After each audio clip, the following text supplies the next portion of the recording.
एक सुबह जंगल में एक अजीब सी खामोशी थी। हर जानवर अपने काम में मसरूफ था।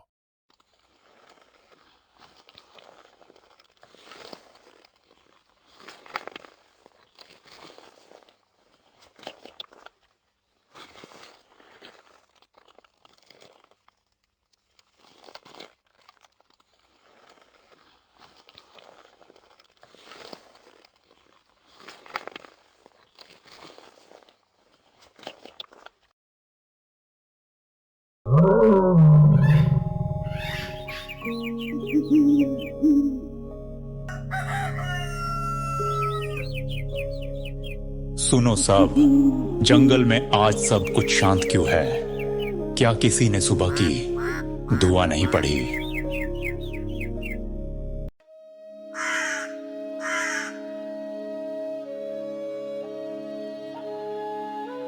सुल्तान भाई, हमने दुआ पढ़ी है, लेकिन साबा मोरनी को कुछ परेशानी है।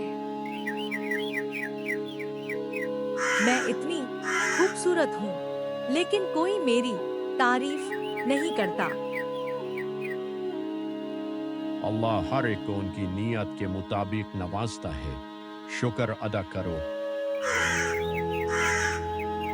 मैं हर रोज दुआ करती हूँ, आप भी करो, दिल को सुकून मिलेगा।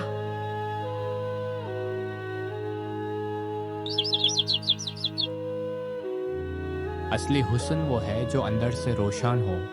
दुआ और अच्छे में ही बरकत है।